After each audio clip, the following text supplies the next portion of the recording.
Bonjour, chers frères et sœurs en Jésus-Christ.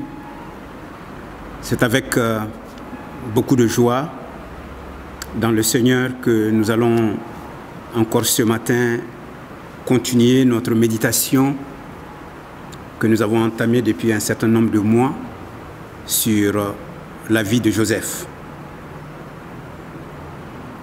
Nous allons en tout premier lieu lire un texte dans Genèse chapitre 46, le verset 1 à 4. Il est dit dans ce texte, Israël partit avec tout ce qui lui appartenait. Il arriva à Beersheba et il offrit des sacrifices au Dieu de son père Isaac. Dieu parla à Israël dans une vision pendant la nuit et il dit, « Jacob, Jacob !» Israël répondit, « Me voici. » Et Dieu dit, « Je suis Dieu, le Dieu de ton père. Ne crains point de descendre en Égypte, car là je te ferai devenir une grande nation. Moi-même, je descendrai avec toi en Égypte, et moi-même je t'en ferai remonter. Et Joseph te fermera les yeux. » Que Dieu bénisse sa parole. Je disais que nous allons continuer notre méditation sur la vie de Joseph. Et nous allons ce matin voir les rapports entre Joseph et son père Jacob. Et nous allons voir ensemble quelles sont les applications spirituelles et les implications spirituelles que cela va dégager pour notre marche en tant que chrétien. J'ai lu quelque part l'histoire d'un Américain qui, pendant la Deuxième Guerre mondiale, a reçu un télégramme lui annonçant que son fils, qui était dans les forces alliées en Europe, a été déclaré absent pendant son service.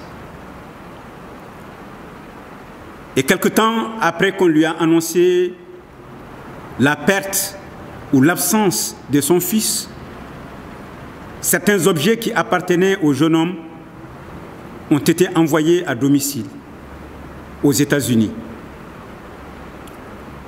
Et 10 ans après la fin de la guerre, le père a conclu que de façon définitive, il a perdu son fils et que son fils serait mort dans une attaque.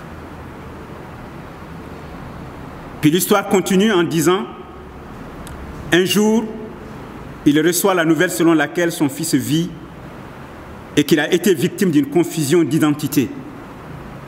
Et c'est pourquoi il a été déclaré mort. Or, dans la réalité, il n'était pas mort. Lorsque le père a reçu cette bonne nouvelle, son visage a commencé à resplendir. Il était dans une grande joie et dans une grande émotion. Parce que tout simplement, il allait revoir bientôt son fils, qui était soldat parmi les forces alliées. Sa joie a été grande, extrêmement grande. Et la joie de ce monsieur, pendant la Deuxième Guerre mondiale, peut être semblable à celle de Jacob, qui, pendant 22 ans, a pensé que son fils Joseph était mort. Il a été tué par des bêtes féroces. Puis soudain, en lisant le texte biblique, dans Genèse chapitre 45, dans Genèse chapitre 46, nous voyons que Jacob apprend que Joseph est vivant.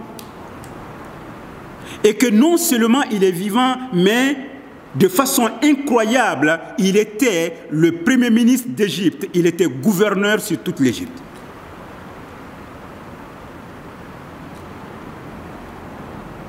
L'on peut se poser la question à juste titre. Pourquoi Joseph n'a-t-il pas contacté son père juste après son élévation en Égypte? Et certaines personnes ont prétendu qu'il avait manqué de respect, il avait manqué de courtoisie à l'égard de son père, parce qu'il aurait dû le contacter et lui dire qu'il était vivant et que désormais il régnait sur l'Égypte.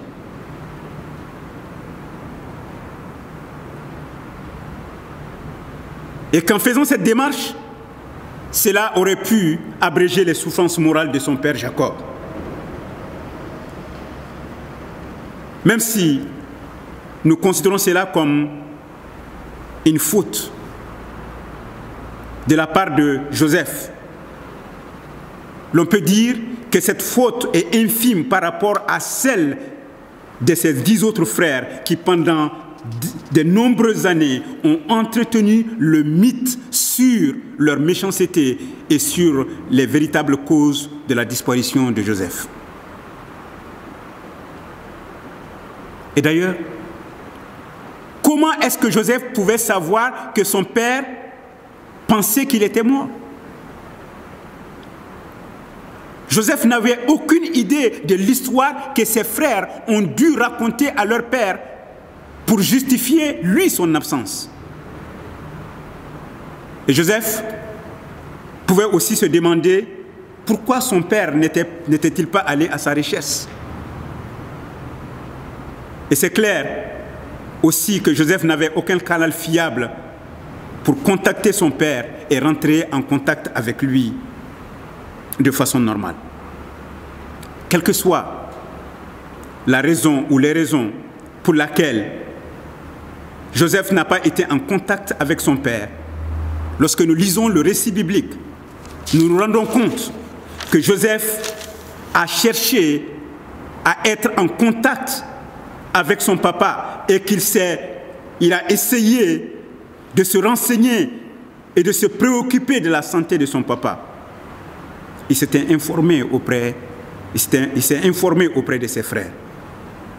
Il a même mis la pression sur ses frères pour que son père et toute sa famille puissent revenir en Égypte et puissent vivre également en Égypte. Cela veut dire que Joseph a fait sa part de responsabilité. Mais nous allons voir ensemble et de plus près l'histoire du point de vue de Jacob, le père de Joseph. Et en voyant l'histoire du point de vue de Jacob, il y a deux choses qui vont retenir notre attention. La première des choses qui retient notre attention, c'est le ciel plombé pour Jacob. Et la seconde chose qui retiendra notre attention, c'est la faille dans les nuages qui étaient au-dessus de Jacob. Jacob a été conduit devant Pharaon. Il a fait le voyage.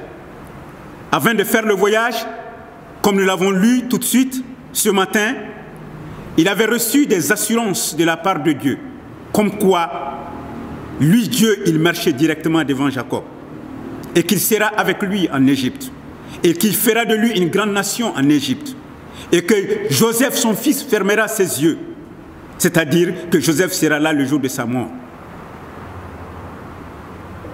Dans Genèse chapitre 47, le verset 9, devant Pharaon, Jacob a dit, les jours des années de ton serviteur ont été peu nombreux. Ils ont été peu nombreux, mais aussi ils ont été mauvais. C'est Jacob qui parle comme ça devant Pharaon. Pourquoi Jacob peut-il dire que ces jours étaient mauvais? L'histoire biblique nous dit qu'après avoir fui Ésaü, il n'a jamais revu sa propre mère, qui était décédée après lui. Et pendant 20 ans, il a été volé dans ses droits par son employeur.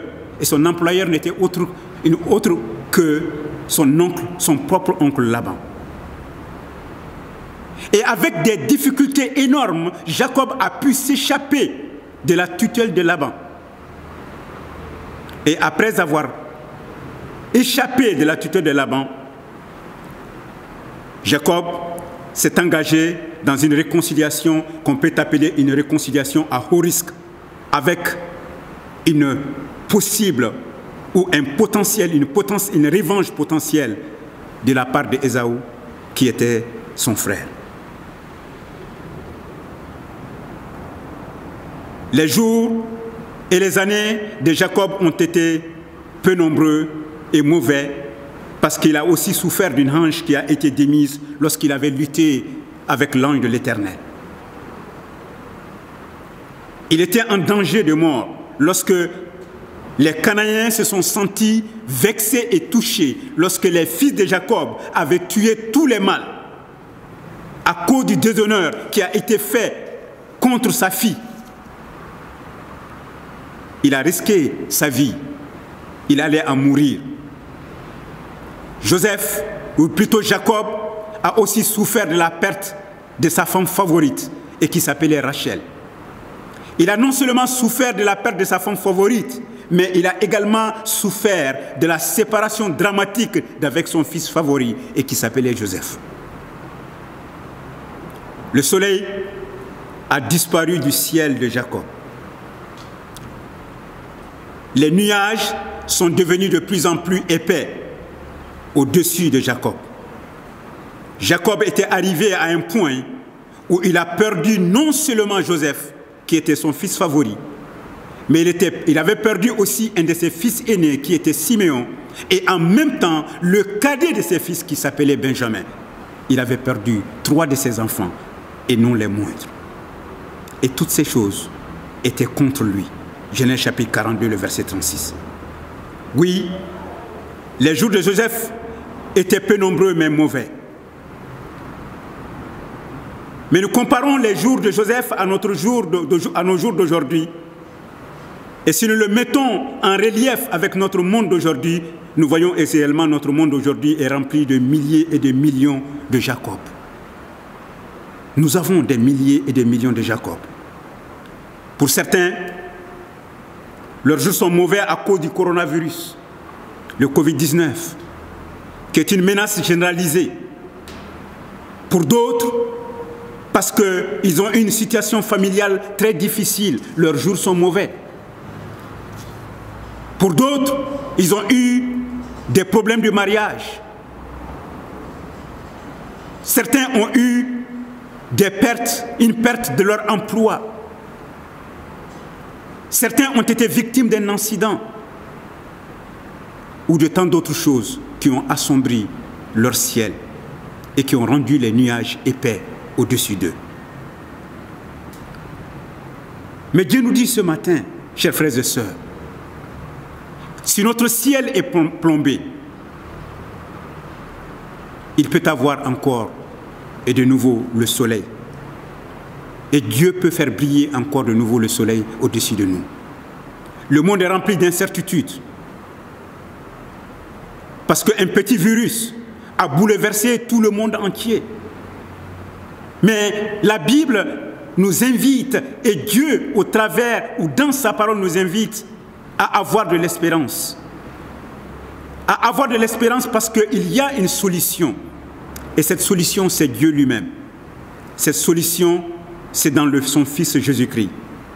Il est la solution, il est le chemin, il est la vérité, il est la vie. Il a dit dans sa parole, « Venez à moi, vous tous qui êtes fatigués et chargés, et je vous donnerai du repos. Car mon joug est doux et mon fardeau est léger. » Oui, c'est ainsi qu'après un ciel plombé, Jacob essaye maintenant de voir une faille dans les nuages. Une faille dans les nuages parce que soudain l'on aperçoit qu'il y a quelque chose qui se passe dans son ciel. Et que les nuages commencent à se dissiper. Les frères de Joseph reviennent vers Jacob et lui annoncent que son fils Joseph vit. Et non seulement il vit, mais il était le gouverneur de toute l'Égypte. Impossible de croire que Joseph était le gouverneur de toute l'Égypte. Et non seulement il était le gouverneur de l'Égypte, mais c'est lui qui est en charge de tous les vivres en Égypte. Et à Jacob de se demander, si mon fils vivait, pourquoi il n'est pas venu me voir? Et au frère de lui répondre, papa, ton fils vit, il n'est pas venu te voir parce qu'il est un homme très très occupé. Mais même s'il n'est pas venu te voir, il t'a envoyé de nombreux cadeaux. Les voilà devant toi. Et tout à coup et soudain, l'esprit de Jacob a commencé à revivre de nouveau. Et l'espoir commence à renaître dans son ciel. Le soleil s'est mis à briller pour Jacob encore. Et Dieu a changé le mal en bien. Chers frères et sœurs, je suis là ce matin au travers de cette histoire de Jacob pour vous annoncer qu'un jour, une faille va s'ouvrir dans votre ciel qui est rempli de nuages. Qu'un jour, dans notre ciel qui est rempli de coronavirus, dans notre ciel qui est rempli de beaucoup d'autres souffrances et de beaucoup de maux, un jour, Dieu enverra une faille. Il y aura un espoir. Et cet espoir viendra de Dieu. Il y aura une espérance pour toi, mon frère. Il y aura une espérance pour toi, ma sœur. Après les années de troubles et de souffrances, Jacob est de nouveau réuni avec le gouverneur Joseph. Pas seulement pour les 17 ans qui lui restent à vivre, mais pour toujours. Et nous aussi, il y aura une espérance pour nous. Une espérance pour nous dans ce monde plein d'incertitudes. À cause de la résurrection de notre glorieux gouverneur Jésus-Christ, nous allons réaliser un jour que les souffrances des temps présents ne sont pas comparables à la gloire à venir qui nous sera révélée lorsque Jésus-Christ reviendra. Dans Romains chapitre 8, le verset 18. Que le Seigneur, qui est le Dieu de l'espérance, vous bénisse, vous fortifie, et qu'il transforme notre incertitude dans ce monde en certitude pour chacun d'entre nous, parce que tout simplement, nous sommes bâtis sur le roc, parce que tout simplement, notre appui est en Dieu, et notre appui est son Christ. Et que le monde n'est pas gouverné au hasard, mais il est sous le contrôle d'un Dieu tout-puissant, qui fait toutes choses bien pour ses enfants. Quel ami fidèle et tendre nous avons en Jésus-Christ, toujours prêt à nous entendre, à répondre à notre cri. Il connaît nos défaillances, nos chutes de chaque jour, sévère en ses exigences, il est riche en son amour. Quel ami fidèle et tendre nous avons en Jésus-Christ, toujours prêt à nous comprendre quand nous sommes en souci. Disons-lui toutes nos craintes, ouvrons-lui tout notre cœur. Bientôt ces paroles saintes nous rendront le vrai bonheur. Quel ami fidèle et tendre nous avons en Jésus-Christ, toujours prêt à nous défendre quand nous presse l'ennemi. Il nous suit dans la mêlée et nous entoure de ses bras.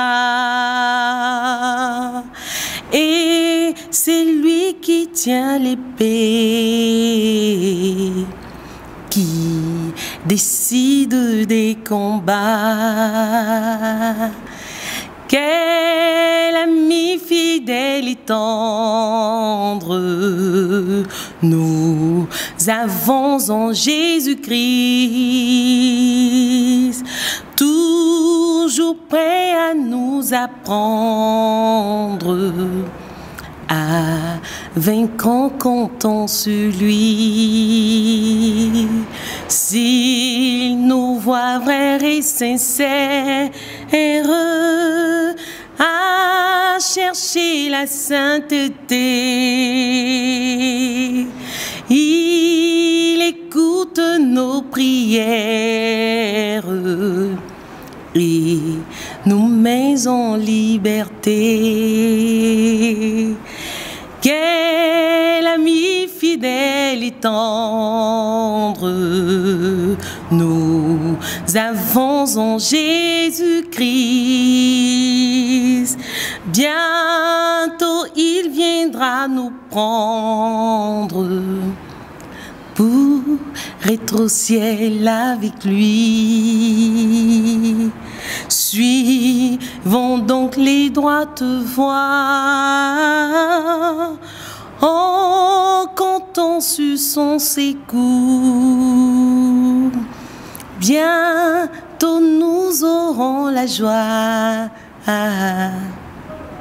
de vivre avec lui toujours.